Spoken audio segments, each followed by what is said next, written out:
Bonjour à tous, aujourd'hui on va parler de plus-value immobilière, comment est calculée la plus-value en Israël et est-ce qu'il y a des moyens de diminuer l'impôt sur la plus-value en Israël. Alors tout d'abord il faut savoir que l'impôt sur la plus-value en Israël est calculé selon un taux linéaire entre la différence sur le prix de vente et la différence sur le prix d'achat. Le prix d'achat est donc considéré comme le prix de revient. On peut rajouter au prix de revient tous les frais annexes que vous avez payés lors de l'achat ou de la vente de l'appartement. Par exemple, la taxe d'acquisition, les frais d'avocat à l'achat et à la vente, les frais d'agent également, l'agent immobilier s'il y a eu un agent.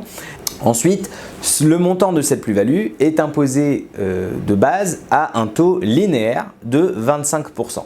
Et c'est en fait ce taux-là qu'on va essayer de venir réduire ou limiter un petit peu pour économiser un petit peu d'argent sur l'impôt sur la plus-value. Alors, comment est-ce qu'on peut limiter l'impôt sur la plus-value ? Tout d'abord, il faut savoir qu'il existe une possibilité pour les appartements qui ont été achetés avant 2014 de bénéficier d'un calcul linéaire et en fait d'exonérer un certain nombre d'années jusqu'à 2014 et jusqu'à la date de vente.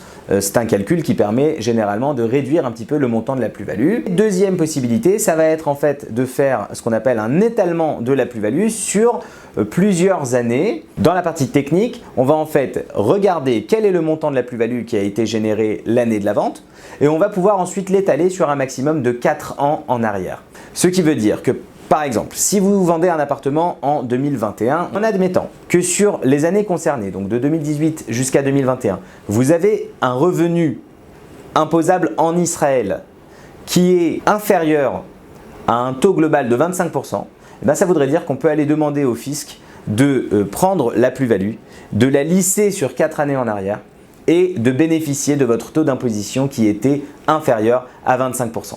Ça ne marche pas à tous les coups, ça marche souvent, ça marche principalement pour les personnes qui n'ont pas beaucoup de revenus, ça marche pour les personnes qui ont plus de 60 ans, même si les moins de 60 ans peuvent également en bénéficier, mais c'est un peu moins avantageux.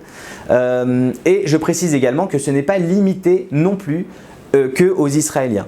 Un touriste peut également en bénéficier, il suffit simplement de faire une demande. Si vous souhaitez réduire le montant de l'impôt sur la plus-value que vous avez payé, n'hésitez pas à nous consulter, c'est notre spécialité. Je vous remercie, à très bientôt.